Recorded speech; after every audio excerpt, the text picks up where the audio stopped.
பாறைகள் தானாக நகர்கிறது அப்படின்னு சொன்னா நம்ப முடியுதா ஃப்ரெண்ட்ஸ்? ஆனால் நகருது எங்கன்னு பார்த்தோம்னா கலிஃபோர்னியாவில் டெத் வேலியில் வந்து ரேஸ் ட்ராக் பிளேயா அப்படின்னு சொல்லிட்டு ஒரு பிளேஸ் இருக்குது. எதுக்கு ரேஸ் ட்ராக்ன்ற அந்த பேர் வந்திருக்குன்னு நினைக்கிறீங்க? இங்கே பாருங்கள் ஃப்ரெண்ட்ஸ், எல்லா பாறையும் பாருங்கள், அதுங்களுக்குன்னு நகர்ந்து ஒரு ட்ராக்கே ஃபார்ம் பண்ணியிருக்கு, தெரியுதா? ஸோ எப்படா இது நகருது அப்படின்னு பார்த்தா அதுக்கு பின்னாடி ஒரு ரீசன் இருக்குது. அதாவது மோஸ்ட்லி இந்த ஃபினாமினன் வந்து வின்டர் டைமில் நடக்குது அப்படின்னு சொல்லிட்டு சொல்லப்படுது.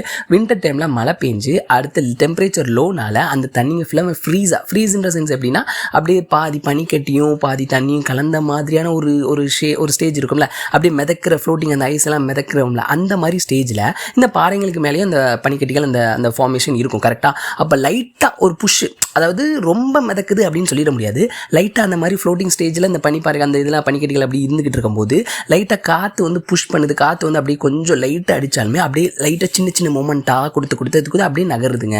ஸோ இப்படி தான் அது நகருதுங்கன்னு சொல்லிட்டு ஃபைனலாக வந்து அந்த தியரி, அதாவது ஒரு தியரி, ஒரு மிஸ்ட்ரியாக இருந்துச்சு. அந்த மிஸ்ட்ரிக்கு வந்து ஒரு கன்க்ளூஷன் வைக்கப்பட்டுச்சு.